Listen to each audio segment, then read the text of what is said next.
I am pleased to be talking at this learning and teaching seminar series by Griffith University. So I am Krishnasamy Selvan, a professor in the Department of Electronics and Communication Engineering, SSN College of Engineering, India.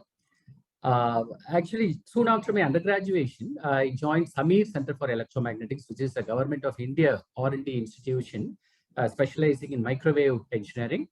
I was primarily working on electromagnetics, antenna design and measurements. After being about 17 years with the organization, I was always passionate about teaching, possibly because my father was a committed middle school teacher. So I took up teaching. Early 2005, I joined University of Nottingham, Malaysia campus, where I worked for about 7.5 years. And then mid 2012, we relocated to India. And since then, I have been with the SSN College of Engineering. My research and teaching interests are electromagnetics, antennas, RCS reduction, and also higher education. I'm quite passionate about higher education, and also design thinking of late. I have picked some interest, and management ethics. So these are all some of the other topics that are of interest to me. So as Ivan said, today's talk is on from the viewpoint of teaching in higher education, engineering, or any other specialty as well, why we should broaden our educational goals. I hope to share some of my thoughts on this topic as we go along. So before we start the talk, I just want to reminisce about my visit to Australia about almost 30 years back. So anyone from Melbourne or from Bayswater, just in case, this is RFI Industries, where I spent about 2 months' time, early February to April in 1994 under a United Nations Development Program scheme. This is how it looked. Now, of course, from the website, I learned that this industry has really, diversified into, of course, RF, around RF antennas and all. This is, are you able to see the picture in full, right? Yeah, this is Masonic Center, Victoria. Yes, we can see the pictures. Yeah, thanks. Yeah. Masonic Center. I don't know whether, you're familiar. This is, this gentleman here is, of course, myself. And this is one Melbourne street. I mean, some of us might find, might find it interesting to see how our streets looked some many decades back. So this was almost 3 decades back, one of the streets in Melbourne. And then, of course, I have one full album of pictures taken during the stay in Australia, which was a memorable trip. So with that, we move on to the talk. The agenda is, we will start with the typical teaching goals we educators set, typical teaching goals. And I would like to suggest that there are strong grounds that exist as to why we ought to broaden our goals. From 5 different perspectives, I think we can just look at as to why it might be desirable to broaden our educational goals. And then I will suggest a broad set of possible goals, which is what I, as an educator, set for myself, and how to pursue the goals. But of course, it is not a universal approach. What I'm going to share is how I, try to pursue these goals in my delivery, and what are the likely benefits of such an approach.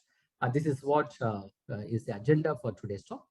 And as I said, there are 5 different perspectives from which we can examine as to why it might be desirable to widen our educational goals.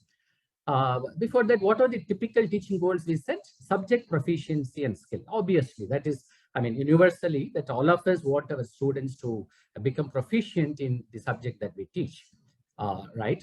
And then we also contribute to our profession, because when we develop engineers and scientists working in my area of research, then obviously I enrich and nourish the profession. So these 2 are the typical educational goals we set. The assumptions that lie behind these goals, implicit assumptions, not that explicitly we contemplate on these assumptions, that graduates are employed in the area of our teaching. If I teach electromagnetics, I assume that my students get placed in some related area.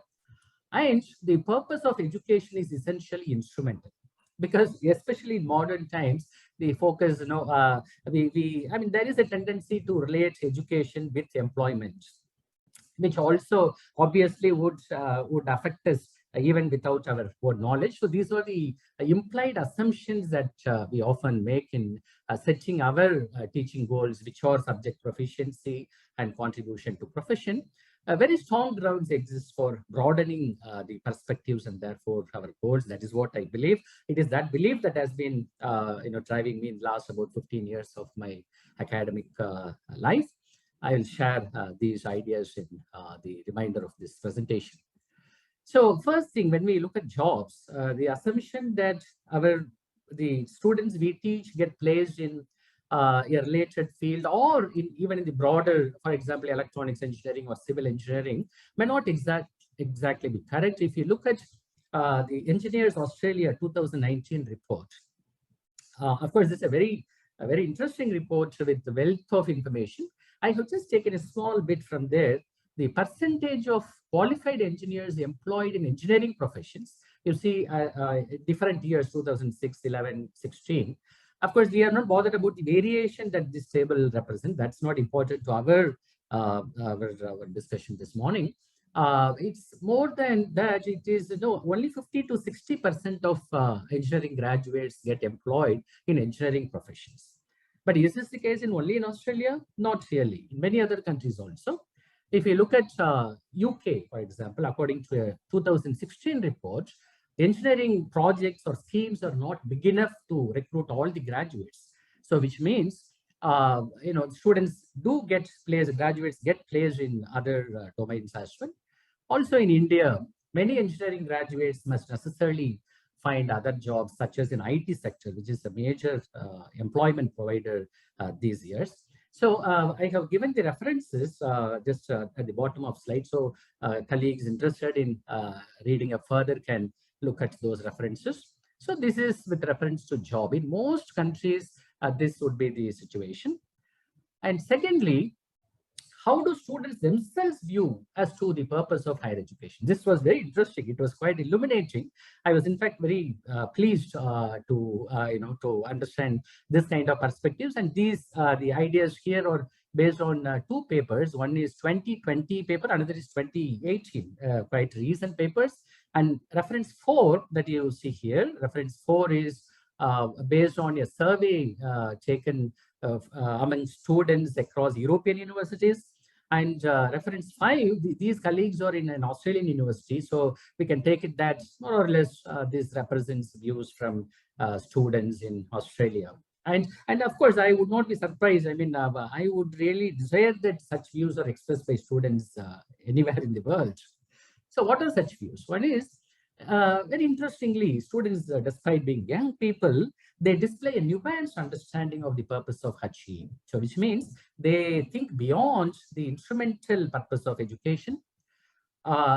They think that HE is not just for the job market, but also for personal growth and enrichment and societal development progress. And personal growth and enrichment, that is a very interesting phrase in my opinion. And HE ought to facilitate intellectual inquiry, more importantly, which is of intrinsic, maybe leading to a more satisfactory lifestyles and all. The students view, higher education as also providing critical engagement, and then helps with collective good.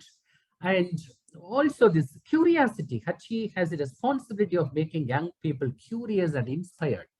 It is not necessarily about getting great grades, but about learning from your mistakes and becoming more resilient. So this is what, I mean, based on a survey among students across several European universities. This is a very interesting paper. Also that 5, both are interesting. Colleagues can look at these papers. And this is another, so as I told, 5 different, look at the jobs and then how students view and then levels of intellectual development.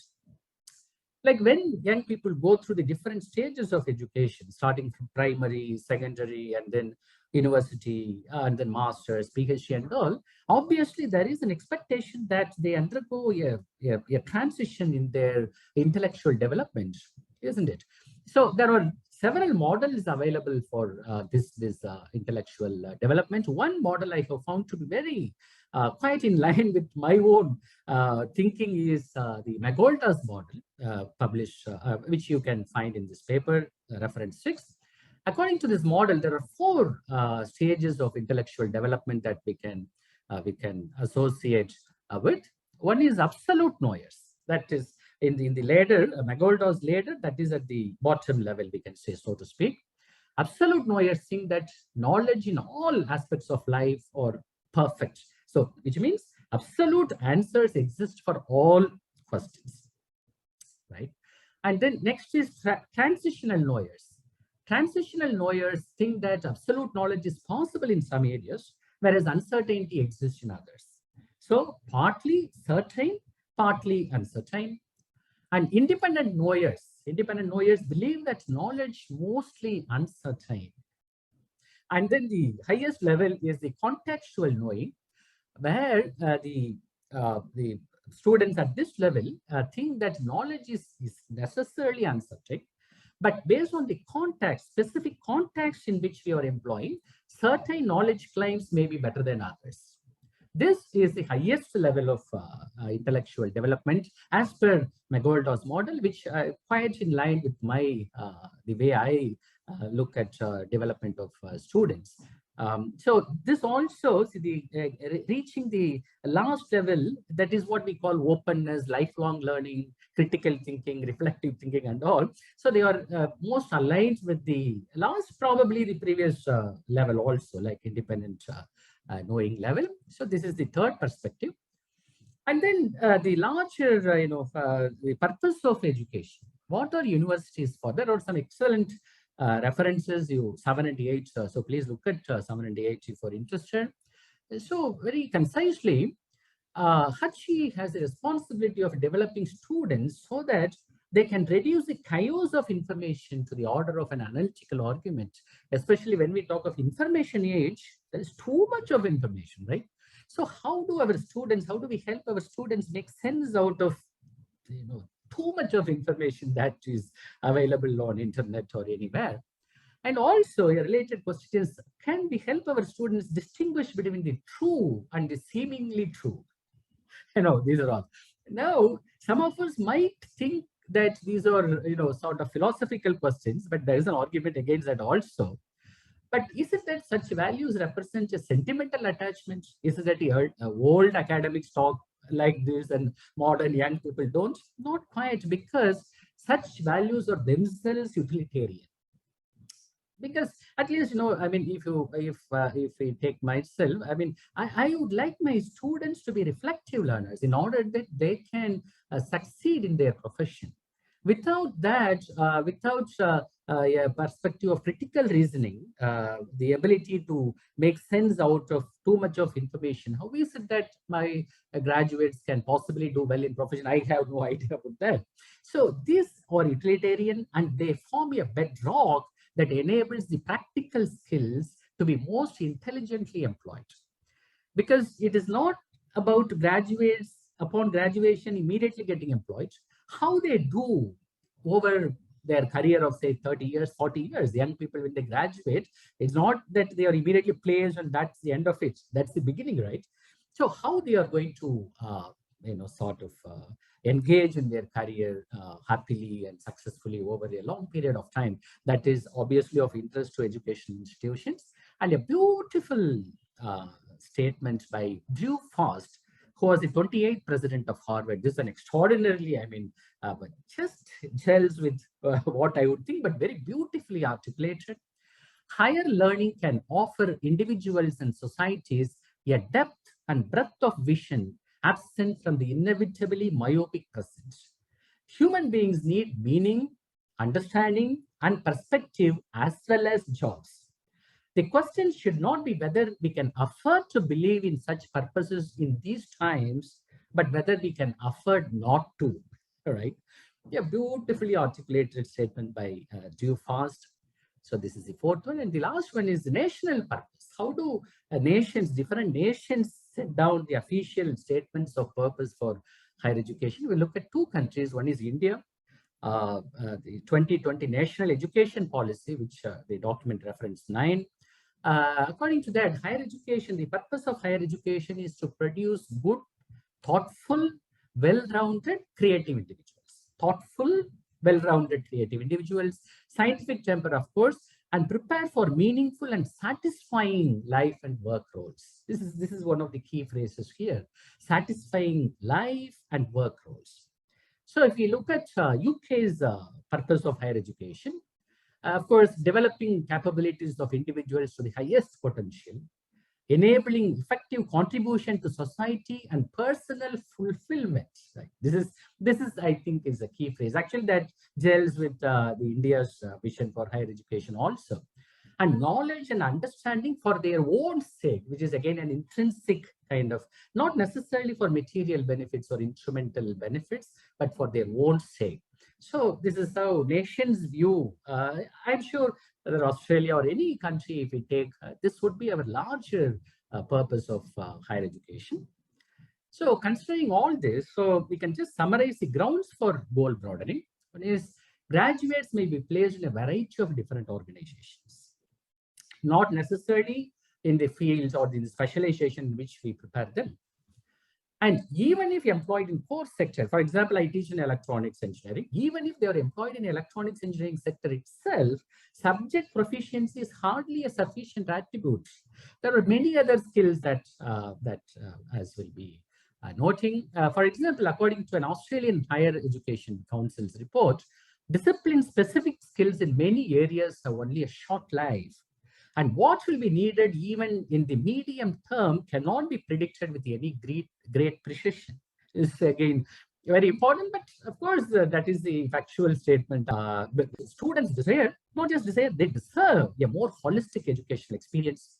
And also broadening goals would be consistent with the university's broader purpose. So what is, what would I like to suggest as a broad set of goals, but this is also consistent with many, much of literature on the topic. Strong subject knowledge and skill, that is undoubtedly, that has remained always as one primary goal. Then reflective thinking, openness, lifelong learning. These are abilities. Though these are all acknowledged, but how do we integrate these into our delivery of, into our teaching? That is what we will be shortly looking at. Reflective thinking, openness and lifelong learning, effective communication, which actually derives from reflective thinking. Our graduates ought to be reflective thinkers in order that they can make nice presentations or write well. And enthusiasm and positive outlook. I mean, this is something as an educator, I would like to see my students, after many years of in career, they should still be positive people. They should be enthusiastic people, cheerfully undertaking their professions, right? Okay. And ability to, of course, the related things, setbacks and failures. Life is necessarily going to present setbacks. It's not that everything is going to be rosy all the time. Right? So how they bounce back, how they are going to face those challenges in life. So these are all, I think, some very important aspects when we deal with young people. So how, in a very limited way, how I approach these different aspects in my delivery. One is discussing questions that do not have definitive answers, especially when you teach a subject like electromagnetics or any core subject. Any subject will have questions which have multiple possible answers, each valid in its own context, right? In some of my papers on teaching and learning, especially electromagnetics teaching and learning, I have tried to address these. One example I have taken is displacement current. At the end, I will just give a link to a video talk that is available on IEEE Antennas Propagation Society's Resource Center, where about 20 minutes talk is on this topic, where I have discussed these aspects, how context-based correct validity of answers exist, and uncertainty in measurements. And all of us, we know that no measurement can ever be done anywhere in the world with 100% accuracy, right? There is always an element of uncertainty. So we know that we can only reduce this uncertainty. We can never make that zero. whichever the best of labs in the world. So that actually points to the limitation in the knowledge that we have. And approach to complex design problems, whether it is high-speed design or RF design, the more complex our design is, the more some of us, a group of people, believe that design is more art than science. So when we say it is more art, we necessarily say that it's not, you can't simply design based on formulas and then predictions. The intuition, there is a role for intuition and things like that. So art is, not necessarily explainable based on rational grounds. That is what is implied when we say design is more art than science. Of course, I should also say that not everyone believes this. There are also people who think that design is largely science. That's also there, but this is also there. And literature review, this is a very interesting, all of us require our students to do varying levels of literature review, UG, postgraduate students or PhD students. And then I'm sure all of us also tell, please refer to quality papers, high quality papers. But when we talk of high quality papers, what are high quality papers? Do we expect our students to be able to discern at UG level or even early doctoral program level? It's may not be reasonable. So we have to obviously say, here are some tips. Okay, let us say, for example, I say you look at high quality journals. By whatever I mean by that, high impact factor or whatever, some criteria, high quality journals. But then does it mean that all papers appearing in a certain high quality journal are necessarily high quality? Not necessarily, because of the subjectivity in the review process and other things. Papers can always get through. So by the same argument, it is not that all papers that have appeared in not so well-known journal are necessarily poor in quality. So on the one hand, I must encourage my students to look at quality papers. At the same time, I use this opportunity to tell them to reflect on this aspect of quality literature review and recounting personal experiences and research. So that 17 years of research and development experience before I joined academics, that is of help. How I often share with students how my limitation, because programming, right? Programming, I have always been weak. And now, of course, the students write the codes. Even at a young age, I was not quite Fortran program or something. I was not particularly good. But because of that limitation, some interesting papers I appeared, some papers that I considered to be very important, mid-1900s. So limitation can also be a strength, is what I share. And then when I teach courses on management, ethics, and technical communication courses, my first session will always be on the topic of reflective thinking, where I discuss what I mean by reflective thinking, and then some half an hour. And many students have found this lecture to be quite insightful. So this is how I just try my approach. And lastly, enthusiasm. This could be challenging. I think this is very important, because when we want our students to have positive outlook, and teachers obviously are role models, so they have to set an example. So I will share some thoughts on this enthusiasm. Why enthusiasm matters? And when I was in University of Nottingham, Malaysia campus, I was approached by teaching and learning, professional development unit to offer a quote on an effective teacher or something. So this is what I provided. An effective teacher must be passionate about their subject. Only if you are enthusiastic will the students have the chance to develop enthusiasm themselves. So, of course, now, I would like to expand this, passionate about their subject and also about student development. I think I would add that little phrase here, because unless the teacher is enthusiastic about the subject, then obviously we can't expect students to develop enthusiasm. But then, of course, teachers are role models. But how do we remain more or less consistently enthusiastic? That's definitely a challenge. But how I try to be enthusiastic as much as possible is to be driven more by intrinsic motivating factors rather than extrinsic factors. Intrinsic is fulfillment, satisfaction that my job can give. Because any dependence on external parameters like rewards, awards, and all that can leave us perennially frustrated, right? So my friends, I think that as far as possible, the intrinsic factors, if we can have intrinsic motivating factors as drivers, that is better. And equally important thing is faith. I think this is I mean, all our personal views, but this is especially so because I think all of us need the flame of faith in us to whatever faith, whether it is from religion or from whatever other faith we have, so that we can be more or less and cheerful and handle our tasks well and set an example to the students in the classroom. And then coming to this enthusiasm, it may also aid workplace spirituality, which is a beautiful management concept. So what is workplace spirituality? It refers to an individual's attempt to live his or her values more fully in the workplace. And fortunately for those of us in academics, what I really want to do can gel with what I do. So the possibility for workplace spirituality to manifest is especially, we are lucky to be in academics. So there are 3 dimensions that are identified with the workplace spirituality. One is inner life or spiritual identity. So what is it that I want to do? And then sense of purpose. So do what I do, is it aligned with what I want to do? Like I want to make a positive difference. So is what I do actually in line with what I want to do? Like teaching, am I able to make an impact on students, for example? And also sense of community or connection. For example, this talk.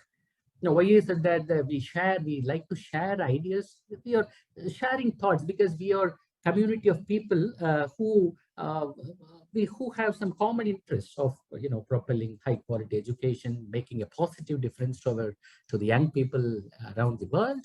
So that sense of community. So that these 3 aspects are this illustrates that inner life, what I want to do, and whether what I do is aligned with what I want to do, and belonging community. Here also another example, professional societies are very powerful community, bringing they bring together people. So this is workplace spirituality, and this idea can support efforts to make work and its environment a better daily experience, because coming to work need not always be paid, right?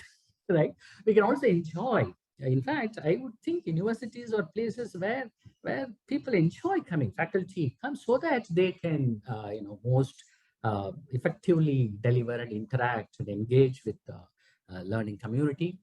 Then just to summarize the possible benefits of goal broadening, we can have stronger positive impact on students. But how is it that I'm able to say? Student messages as clue. And then such messages can be refreshing when you receive messages from students. I'm not talking about the official student feedback, also fine, but I'm talking about when people write back, students or graduates write back to us, can be refreshing, and it can reassure you us that we are on track. Yeah, okay, I seem to be doing fine, what I want to do, and perhaps the reward of teaching. Such messages can be very they can give a very good level of satisfaction. And this can also lead to possibly more satisfying work lives. Which one? That broadening goals. So when we broaden our goals, we hopefully will have better positive impact on students. And we will necessarily come to know in the process of our staying in academics for sufficiently long time, then that can lead to more satisfying work and therefore personal lives. So in the next few slides, I'm going to share some student messages that I have received. The idea is only to convey the impact a teacher can have. And not that I am the only person. I'm sure there are colleagues around the world who are getting such or even better messages. But our idea, our collective idea is that every teacher can and should. And obviously that will make a much larger positive impact on higher education. So the idea of this, so I will share, I'm not going to read. So please read for yourself. I'll just say on every slide for a minute or so, and then move on.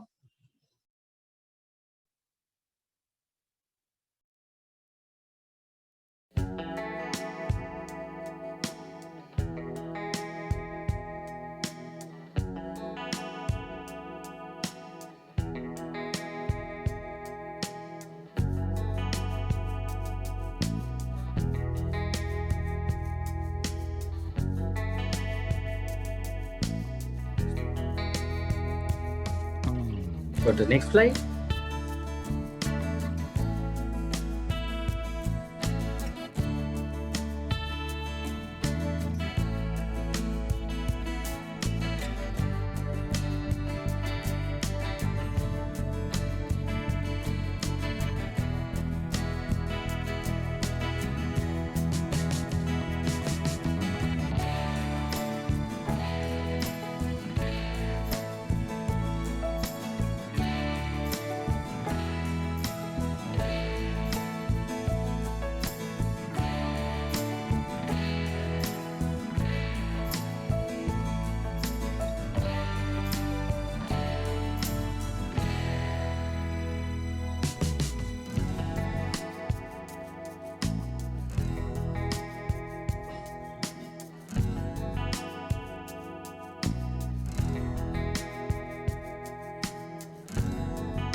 In this one, the last one, so recently, I invited my first PhD student, Dr. Tan, who graduated in 2008 from University of Nottingham. He has been in industry, so in RF industry. So I invited him to interact with my students, to which I taught RF design, RF system design. So that interaction was very enriching to me also. I found, I could see how though I have been in touch with him all these years, to see him, the way he interacted, that was nice to see. And the students also found it a very, very rewarding experience. So that is the last feedback or message I wanted to share. I think I can. Yeah, so I think, so as I told, the related video lectures, this one on Maxwell's displacement current, a teaching approach infusing ideas of innovation and creativity. So a chapter with the same title has just appeared in a book edited by myself and Carl Warwick from Brigham Young University on electromagnetics teaching, that is. And teaching and learning electromagnetics in modern times, though this is on electromagnetics teaching, there are also general discussions about how to make teaching hopefully more effective. And then the last project, a little project, Why We Teach, where 7 academics, including Ivan, of course, have shared their thoughts on why we teach. It's an interesting, I think, 15 minutes or 20 minutes video. So with these, I would come to closing thoughts. So goal broadening can result in more perceptible individual and hence collective good. These are all the beliefs, of course, the speaker has. And I think as a related thought, not tying every effort to accreditation could be very important, because accreditation is, of course, very important. But if we started tying every aspect of our activity to accreditation, then in the long run, or it might become something that is done to tick the box. So in order that inspired academics can just do without the requirement of meeting, without this tying this effort, that will be probably better.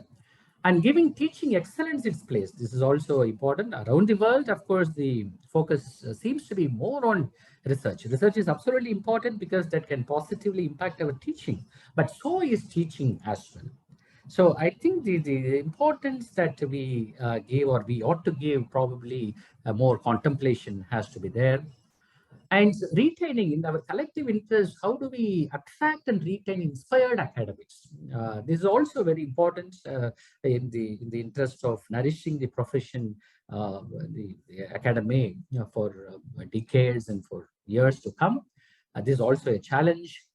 And probably the excessive metric dependence in the modern times, too many parameters, we are all chasing, metrics. Is that proving to be a demotivating factor? Not sure. I think that also needs perhaps some contemplation and continuing dialogues amongst academics around the world, which can be very healthy, which has been taking place. And in this context, I may mention the recent proposal to initiate Griffith SSN lecture series on learning and teaching. Even Hugo and myself have had a meeting, and then we are contemplating on this. This will, tend to try to bring academics from India, Australia, from other places also together, so that we can engage in dialogues in our mutual and collective towards our collective benefit. So with that, I conclude my talk, and thank you for the attention. Thank you, Professor Selvan, for this interesting talk and your thoughts about higher education. Also, thanks for mentioning that we are proposing this initiative between India and Australia to run these learning and teaching seminars on a monthly basis. That will be really great if we can bring academics from different countries and discuss our ideas and thoughts. Thanks for that. I thought there was a comment, so maybe actually a question. If you don't mind, it was in the question in the chat. What is the significance of knowing the history, sir? Yeah, I mean, thank you for asking that question. So very often, actually, we say that it is important to make students innovative. But how do we make students innovative? Is there any quick fix for that? I don't think so. So one way might be to recount how great discoveries were made by Faraday, Maxwell, for example, in the electromagnetic context. So maybe in a discussion of how discoveries, great inventors or great scientists went ahead with their discoveries, we might get some clue, or even if we don't, our students might get some clue. Therefore, I think recounting or discussing important historical aspects in the development of science and engineering can go a long way in sort of sprinkling the ideas of hopefully innovation and creativity in students. Thanks. Thank you. Thank you, Selvan. Yeah, thank you, Figo. Yeah, bye.